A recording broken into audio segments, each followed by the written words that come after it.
Lorsque les chefs de gang sont condamnés par un tribunal, leurs réactions sont mitigées. Certains montrent des remords, d'autres restent défiants jusqu'à la fin. Et puis, il y a ceux qui vous surprennent. Prenons l'exemple d'un condamné. Il est froid comme la glace jusqu'à ce que le juge lui demande de payer la famille de la victime. Celui-ci trouve même sa condamnation amusante. Dans cette vidéo, nous allons examiner certaines des réactions les plus incroyables affichées par les chefs de gang lors de leur condamnation. Pedro Espinosa. Pedro Espinosa a été reconnu coupable d'avoir tué Jamiel Shaw II, un joueur de football du lycée âgé de 17 ans, le 2 mars 2008 à Los Angeles. Shaw a été abattu par deux hommes d'origine hispanique alors qu'il rentrait à pied du Beverly Center. Il a d'abord reçu une balle dans l'estomac, puis dans les mains, la balle se dirigeant ensuite vers son visage. Shaw a été transporté à l'hôpital, mais a succombé à ses blessures. Espinosa était membre du 18e Street Gang et résidait illégalement aux États-Unis. Il avait déjà été arrêté en novembre 2007 pour possession d'armes à feu et agression d'un policier. Il a été libéré de prison 4 mois plus tôt, le 1er mars 2008, et a assassiné Shaw le lendemain. Espinosa a été accusé de meurtre au premier degré et condamné le 9 mai 2012. Le jury l'a condamné à mort le 23 mai 2012. Espinosa est resté très calme lors de sa condamnation. En fait, la seule chose qui a semblé le contrarier a été l'ordre du juge de payer les frais d'obsèques de sa victime.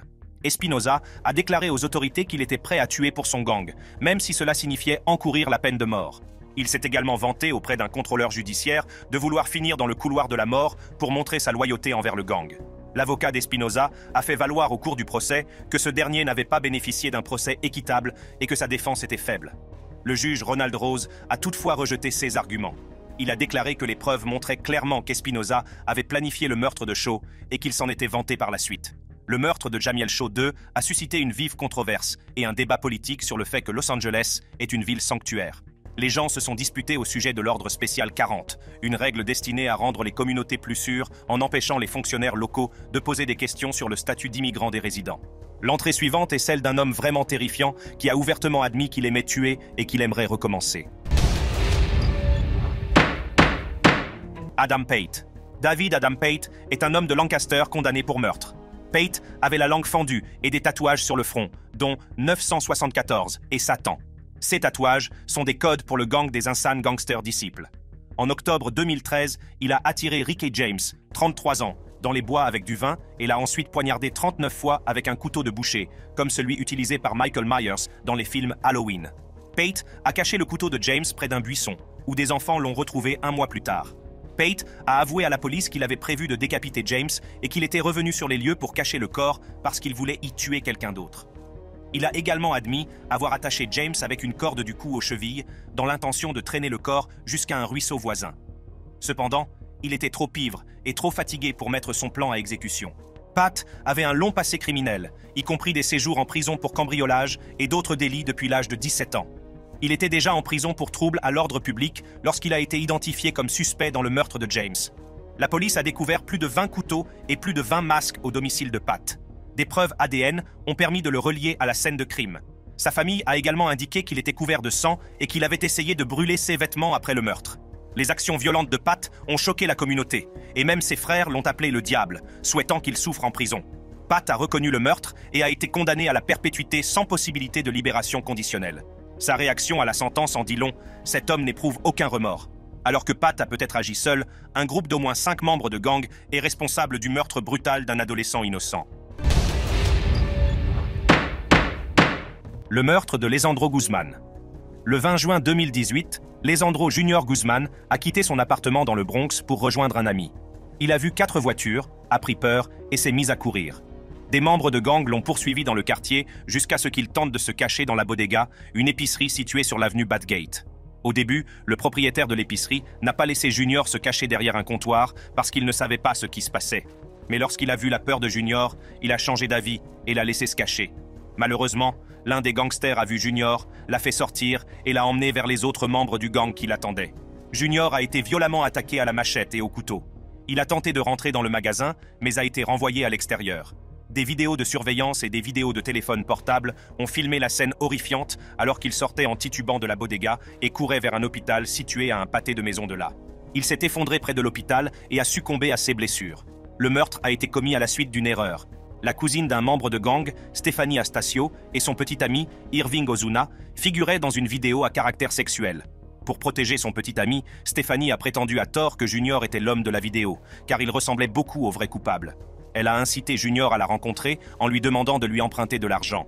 Ce meurtre a suscité l'indignation de l'opinion publique et le hashtag Justice pour Junior est devenu viral sur les réseaux sociaux.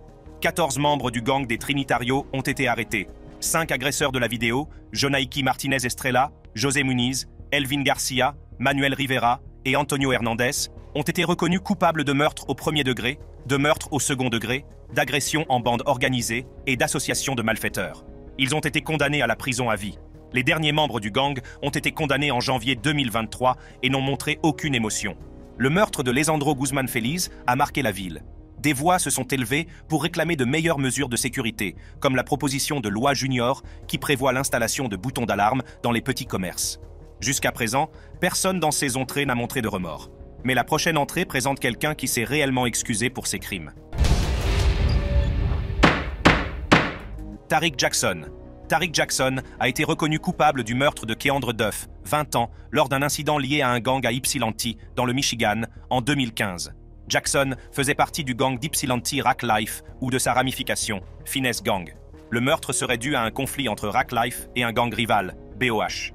Au cours de sa condamnation, Jackson a présenté ses excuses à la famille de Duff et a reconnu les conséquences néfastes de l'appartenance à un gang. Il a déclaré que le fait de vivre au sein d'un gang ne valait pas la peine de risquer 16 ans de prison ou même la mort, car cela pouvait avoir de graves conséquences.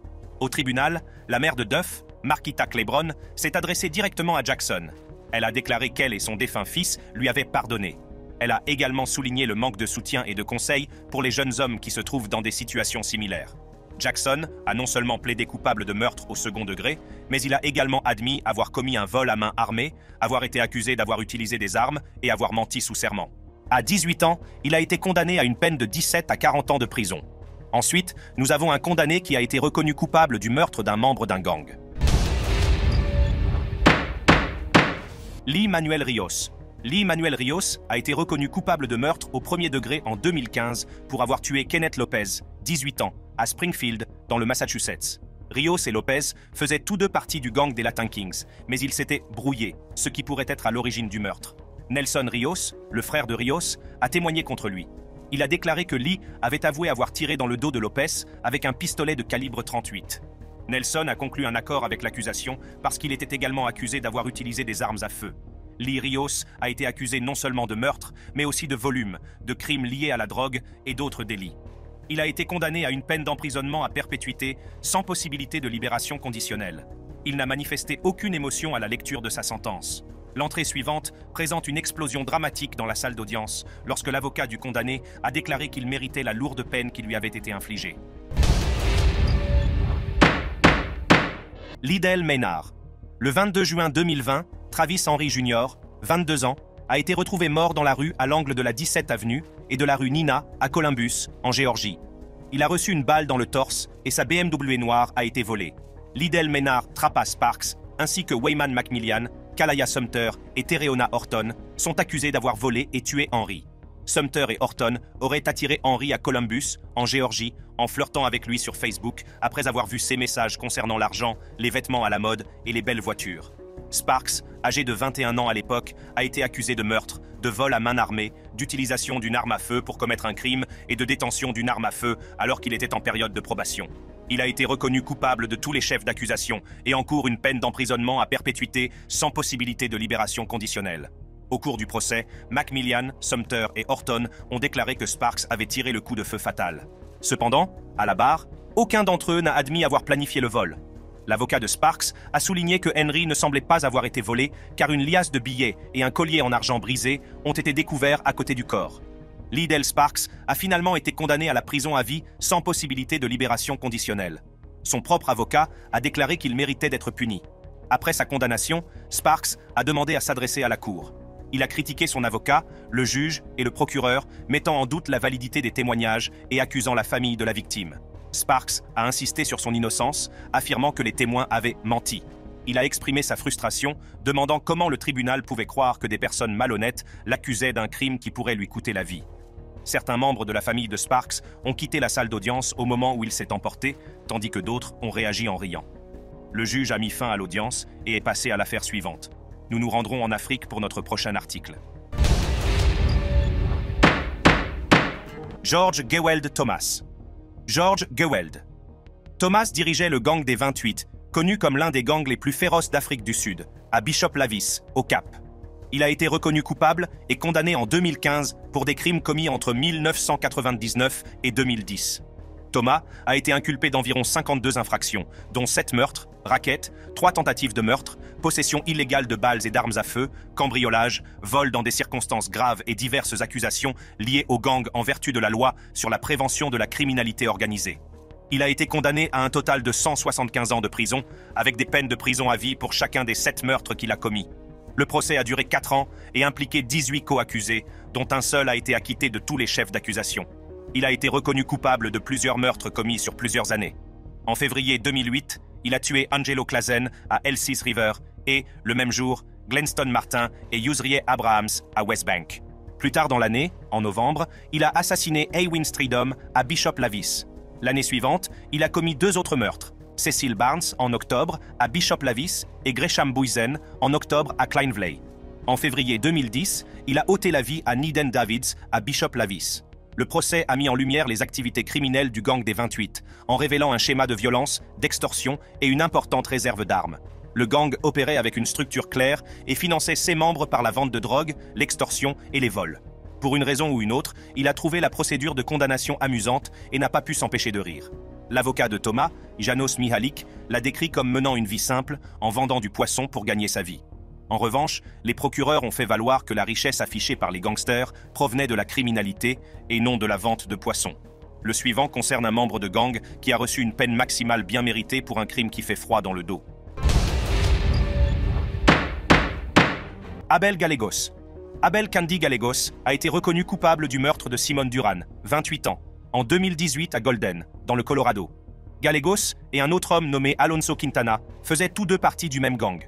Duran avait identifié Quintana comme suspect dans une fusillade dans le comté d'Adams, ce qui faisait d'elle une cible de représailles. Le 5 novembre 2018, Gallegos a utilisé les médias sociaux pour attirer Duran dans une maison à Denver, où elle l'a rencontré avec d'autres membres de gang. Plus tard, ils l'ont agressé sur un parking à West Colfax et Kipling. Ils l'ont ensuite emmené dans une zone isolée à la 7e et Neil à Golden, où Quintana les a rejoints et Duran a été abattu de 10 balles. Gallegos et Quintana ont quitté les lieux mais sont revenus plus tard. Ils ont versé de l'essence sur le corps de Duran et y ont mis le feu. Les pompiers ont trouvé son corps alors qu'ils intervenaient sur un incendie. Gallego a été arrêté et a fait l'objet d'un procès de 3 semaines avec 50 témoins et plus de 400 pièces à conviction. Il a été reconnu coupable de 2 meurtres au 1er degré, de complot de meurtre et d'enlèvement au 2e degré. Il s'agit de sa 6e condamnation pour crime, sa liberté conditionnelle ayant été révoquée 8 fois auparavant. Le 31 janvier 2020, M. Gallegos a été condamné à la réclusion à perpétuité sans possibilité de libération conditionnelle, ainsi qu'à 163 années supplémentaires derrière les barreaux. L'article suivant concerne des frères adolescents qui sont restés totalement insensibles à leur condamnation. Frères Carpio. Les frères Anthony et Michael Stephen Carpio ont été reconnus coupables du meurtre de Kevin Orellana, 18 ans, lors d'un incident lié à un gang le 24 avril 2013 au lycée Cleveland de Reseda, à Los Angeles. Le jour du meurtre, les frères Carpio, qui appartiennent au gang de Rockwood, se sont heurtés à Orellana alors qu'il jouait au handball au lycée. Michael l'a défié en lui posant des questions sur son appartenance à un gang, ce qui a entraîné une bagarre. Anthony a alors sorti un couteau et a poignardé Orellana à 10 reprises à la tête, au cou et au torse. Les frères se sont enfuis à bord d'un minibus conduit par la petite amie de Michael, Michelle Pineda. L'affaire a été rapidement résolue grâce aux médias sociaux et à un appel téléphonique accidentel de l'un des membres du gang qui avait enregistré leur conversation pendant la fuite. Les frères ont été reconnus coupables de meurtre au 2e degré et condamnés à une peine d'emprisonnement de 15 à 16 ans, voire à la perpétuité. Anthony et Michael Carpio sont restés assis sans manifester la moindre émotion pendant la sentence. Ensuite, nous nous pencherons sur le cas d'un gangster emprisonné pour le meurtre d'un rappeur populaire et d'un autre membre du gang. Eric Holder Jr. Eric Ronald Holder Jr. a été reconnu coupable du meurtre en 2019 du rappeur Nipsey Hussle à Los Angeles, en Californie. Holder était membre du groupe Rollin' Sixties du gang de rue Crips, le même gang auquel Hussle aurait appartenu. Le 31 mars 2019, Eric Holder Jr. s'est approché de Nipsey Hussle à l'extérieur de son magasin Marathon Clothing près de Slauson Avenue et Crenshaw Boulevard. Ils ont discuté brièvement et Hussle aurait mentionné des rumeurs selon lesquelles Holder avait informé les autorités sur le gang des Rollin' Sixties. Holder est parti, mais est revenu quelques minutes plus tard avec 2 armes. Il a commencé à tirer dans le parking, tuant Hussle et blessant 2 autres hommes. Hussle, de son vrai nom Ermias Asgedom, avait 33 ans lorsqu'il est mort. Holder s'est enfui avec une femme qu'il fréquentait et qui est devenue, à son insu, son chauffeur. Elle a ensuite bénéficié de l'immunité et est devenue un témoin crucial pour l'accusation. Le 22 février 2023, Eric Holder Jr. a été condamné à une peine de 60 ans de prison à perpétuité. Cette peine comprend 25 ans pour le meurtre, 25 ans supplémentaires pour l'utilisation d'une arme à feu et 10 ans pour l'agression avec une arme à feu. Contrairement à Holder Jr., la personne suivante dans cette vidéo montre un véritable regret pour ses actions. Justin Jarmon. Justin Jarmon était membre du gang Detroit Taking Over à Cleveland, dans l'Ohio. Le 4 octobre 2016, il a participé à une fusillade visant un membre du gang rival des Denison Boys. Jarmon a tiré des coups de feu depuis l'arrière d'une berline volée à l'extérieur d'une résidence située à l'angle de Dudley Avenue et de West 73rd Street. Cependant, au lieu d'atteindre les cibles visées, les balles de Jarmon ont accidentellement touché 2 fillettes qui étaient assises sous le porche de leur famille. Savannah Davis, âgée de 3 ans, a été touchée au visage et a perdu près de la moitié de son crâne. Sa cousine plus âgée, Elizabeth Davis, 9 ans, a été touchée dans le dos.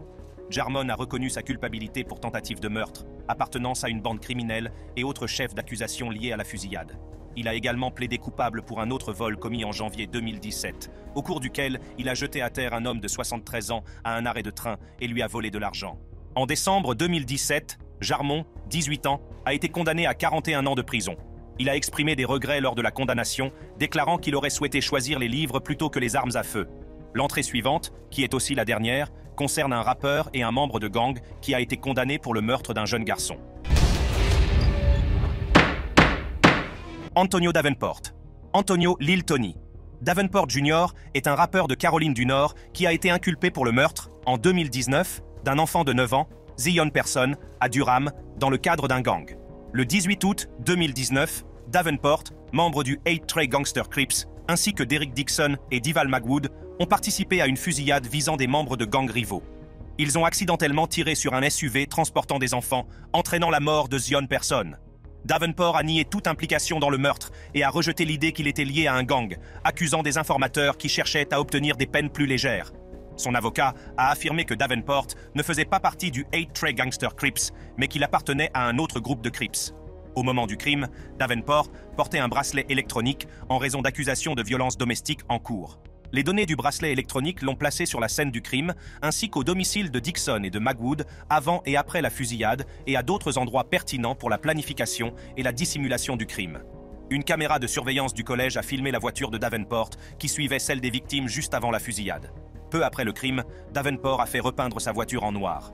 Les enquêteurs ont trouvé une arme de poing de 9 mm dans la voiture de sa petite amie, et l'analyse médico-légale a permis d'établir un lien entre cette arme et le meurtre. Cependant, la petite amie de Davenport et mère de son enfant a témoigné qu'elle lui avait acheté des munitions la veille de l'incident. Elle a également admis que la police avait trouvé dans sa voiture une arme liée à la fusillade et que Davenport lui avait demandé de déclarer qu'il s'agissait de la sienne lorsqu'elle avait été interrogée par la police.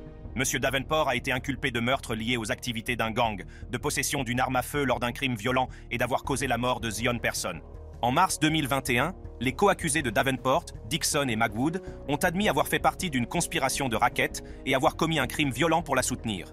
Leurs plaidoyers décrivent l'histoire des 8 Trey Gangster Crips, leur querelle avec le gang O-Block et leur rituel d'initiation, qui consiste à battre les nouveaux membres pendant 83 secondes. Le 4 octobre 2022, Antonio Lil Tony Davenport Jr. a été condamné à la prison à vie. Si vous avez aimé cette vidéo, cliquez sur la carte qui s'affiche en ce moment sur votre écran pour accéder à d'autres vidéos.